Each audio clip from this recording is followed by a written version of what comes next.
और इस अपवित्र शरीर से पवित्र प्रभु का भजन करना है।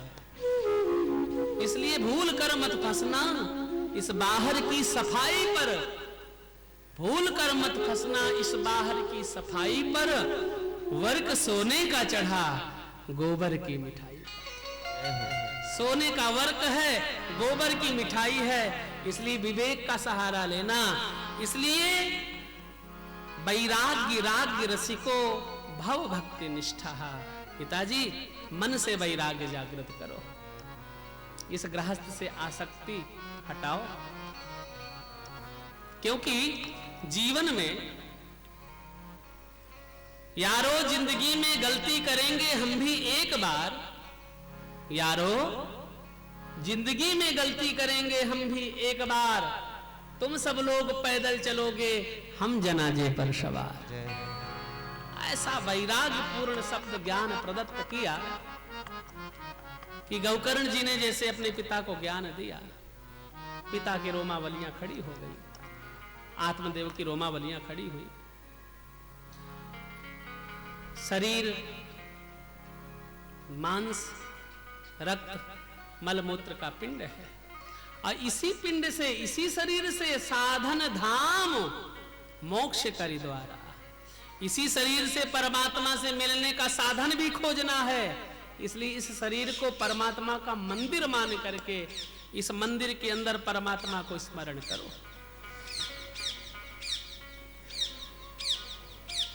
कि सुन गंगा रामा गंगा रामा गंगा रामा, सुन गंगा रामा पिंजड़ा पुराना तेरा होगा, पिंजड़ा पुराना तेरा हो गया, पिंजड़ा पुराना तेरा हो पिंजड़ा पुराना तेरा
सात जन पका कटरी सटरी बांध लिया, पांच सात जन पका सका कटरी सटरी बांध लिया, पांच सात जन पका सका कटरी सटरी बांध लिया, पांच सात जन पका सका कटरी सटरी बांध लिया, चार जना मिल कंधे रख कर जंगल वासा करा दिया, चार जना मिल कंधे रख कर जंगल वासा करा दिया, आवाज ना आई रे सुधो, आवाज ना आई रे सुधो, जवाना तेरा हो गया गंगा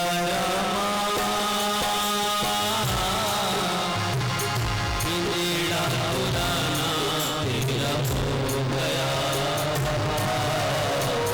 पिंजड़ा पुराना तेरा हो गया, पिंजड़ा पुराना तेरा हो गया, पिंजड़ा पुराना तेरा, पिंजड़ा पुराना तेरा। जीवन की गलती यही है, शरीर एक पिंजड़ा है, पिंजड़ा में मैना कैद है, तोता कैद है। जैसे शरीर बूढ़ा हुआ तो इस पिंजड़े से ये तोता निकल जाता है, शरीर की कोई शोभा नहीं रहती। जिस शरीर के बिना हम एक क्षण रह नहीं सकते, जिस व्यक्ति के बिना एक क्षण हम जी नहीं सकते, लगता है कि इसको दूर करो भाई। शरीर तो 5 फुट 6 इंच का वैसे ही पड़ा है। जिससे तुम मिल रहे थे उसको कभी देखे नहीं, जिससे प्यार था उसका कभी रूप नहीं देखा, रंग नहीं देखा, गुण नहीं देखा। शरीर तो से एक भी अंग नहीं अभी टूटा फूटा, लेकिन जो चला गया उससे प्यार था, शरीर से नहीं। क्योंकि जो अंदर रहने वाला वो परमात्मा है, और उस परमात्मा से जीवात्मा का तो प्रेम हमेशा रहता ही। इसलिए यारो, हजारों फूल कम हैं दुल्हन को सजाने के लिए, हजारों फूल कम हैं दुल्हन को सजाने के लिए, एक फूल काफी है अर्थी पर चढ़ाने के लिए। हजारों खुशियां कम हैं एक गम भुलाने के लिए, एक गम काफी है जीवन भर भुलाने के लिए। मानव जीवन परमात्मा की कृपा से प्राप्त होता है। इसलिए पिताजी आप जंगल में पधारो, प्रभु का भजन करो, सदगति का मार्ग खोजो। थोड़ी आसक्ति छूटी, आत्मदेव जंगल पधारे, परमात्मा का पाठ, श्रीमद् भागवत का 10वें स्कंद का नित्य प्रतिपाठ किया, परिणाम स्वरूप सदगति प्रदान हुई। अब बची मां, धुंधकारी की मां धुंधली। धुंधकारी दूर दूर तक जाता है डाका डालने। मां ने समझाया, बेटा गलत काम है। आज क्रोध में अपने मां को ही लातों से पिटाई कर। मां को बड़ा आत्मग्लानि हुई, और आज धुंधकारी के कोप के कारण धुंधली कुएं में जाकर के शरीर को त्याग दिया, कूद गई। केवल अकेले बचा धुंधकारी, और वो गौ का पुत्र जिसका नाम गौकर्ण था। गौकर्ण ने घर का त्याग किया, जंगल तीर्थों की यात्रा में चले गए। उस धुंधकारी ने अनेक प्रकार के पाप किए। एक दिन राजा के यहां से बहुत सा धन चुरा करके लेकर के आया। 5 वैश्याओं को घर में रख लिया। उन वैश्याओं ने सोचा कि धन जो राजा का चुरा करके आया है, राजा को तो पता चल ही जाएगा, इसलिए सोते हुए धुंधकारी के गले में रस्सी का फांस बना करके खींचा। शरीर नहीं शांत हुआ तो तप्तांगारा, जलते हुए अग्नि के कुछ टुकड़े मुख में डाले।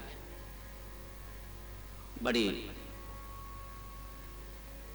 असहनीय दर्द हुआ और शरीर शांत हुआ। प्रेत योनि में गया, जीवन पर्यंत पाप किया, प्रेत योनि में गया। गौकर्ण जी जब तीर्थ यात्रा कर करके घर पधारे पुनः, तो वही प्रेत कभी सिंह बनता है, कभी हाथी बनता है, और कभी भयंकर विकराल रूप धारण करके गौकर्ण जी के सामने प्रकट हो जाता है। गौकर्ण जी तो समझ गए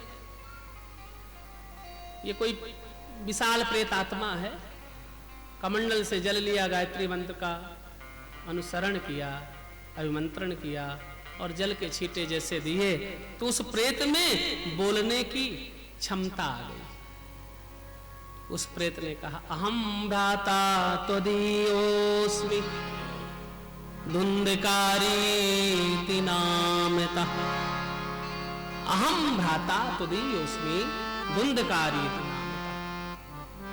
मैं आपका भाई हूं, मेरा नाम धुंधकारी है। स्वकीय नैव दोषेणो ब्रह्मत्वं नासितम मया। मैंने अपने कर्म के प्रभाव से ब्राह्मणत्व नष्ट कर लिया, इसलिए विकराल प्रेत योनि में हूं। भाई भैया मुझे बहुत कष्ट है, मेरे सदगति का साधन खोजिए। जाओ, तुम्हारी सदगति का मैं क्या साधन खोजूं? क्योंकि जब मैं तीर्थ में था तब मैंने सभी पूर्वजों के निमित्त पिंड दान कर दिया। गया आदि जाकर के मैंने पूर्वजों की सदगति का सरल साधन खोजते हुए, सदगति का साधन खोजते हुए मैंने गया में पिंड इत्यादि भर दिया, लेकिन अब मैं आपकी गति का क्या साधन खोजूं? सूर्य भगवान के उपासक थे। भोर हुआ, सूर्य खिले, सूर्य भगवान से प्रार्थना करी गौकर्ण जी ने। तब श्रीमद् भागवतान मुक्ति सप्ताहम वाचनम कुरु, सूर्य ने आकाशवाणी करी, अरे गौकर्ण तुम मेरे अनन्य भक्त हो, इसलिए जब ऐसे प्रेत की कहीं भी गति का साधन न मिले तब श्रीमद् भागवतान मुक्ति सप्ताहम वाचनम कुरु, सप्ताह विधि से श्रीमद् भागवत की कथा बाची जाए, कही जाए, कहलाई जाए, तो निश्चित रूप से ऐसे विकराल प्रेतात्मा की गति का साधन ही केवल श्रीमद् भागवत है। वैष्णवं ब्राह्मण मुख्यम श्रोतारं परिकल्प्य सः, वैष्णव हो, ब्राह्मण हो, ऐसे वैष्णव ब्राह्मण की सदगति का साधन, यानी वैष्णव ब्राह्मण के श्री मुख से जब भागवत की कथा सुनी जाए तब जाकर के गति का साधन बनता है। गौकर्ण जी ने प्रेत के कल्याणार्थ भागवत की कथा कही। भागवत के प्रभाव से वो प्रेतात्मा एक खोखला 7 ग्रंथि वाला बांस था, उसमें वो प्रेत हवा के रूप में होती, इसलिए कहीं बैठ नहीं सकता प्रेतात्मा, उस बांस में जाकर के प्रवाहित हो गया। पहले दिन की कथा हुई, प्रथम ग्रंथि फटी, दूसरे दिन की कथा हुई, दूसरी ग्रंथि फटी, तीसरे दिन की कथा में तीसरी ग्रंथि बांस की फटी, क्रमशः 7 दिन की कथा में सप्त ग्रंथि भेदन हुआ बांस का। उसमें से सुंदर वैष्णव विरक्त माला आदि पहने हुए ऐसा लगता कि जैसे भगवान का कोई पार्षद प्रकट हो गया हो। गौकर्ण जी को जाकर के प्रणाम किया, भैया मैं आपका छोटा भाई धुंधकारी। अरे धुंधकारी तेरी गति हो गई? बोले हाँ, आपने जो भागवत की कथा कही, श्रवणस्य विभेदेन, आपने जो भागवत की कथा कही उस कथा के प्रभाव से मुझे सदगति मिल गई। भगवान के दूत आए, गौकर्ण को ले गए, यानी धुंधकारी को ले गए। गौकर्ण ने हाथ पकड़ लिया भगवान के पार्षदों को, सुनिए कथा सबने सुनी, फल केवल एक को मिला, ये बात हमें समझ में नहीं आई। तो श्रवणस्यो विभेदेनो फल भेदोत्र संसिता, जब श्रवण सबने किया तो फल में दोष भेद कैसे हो गया, आप बताइए। तब भगवान के पार्षदों ने कहा कि देखो, इसने अन्न जल का त्याग करके भागवत की कथा सुनी, इसलिए 7 दिन में सदगति का साधन बना। आप कथा कहिए दोबारा। भागवत जी की ऐसी महिमा है कि जितने श्रोता होंगे वो सब भगवान के परम धाम पधारेंगे। दोबारा गौकर्ण ने श्रीमद् भागवत की कथा कही। ऐसा वर्णन आता है कि जैसे अयोध्या वासिनः पूर्वम यथा रामेण संगतः,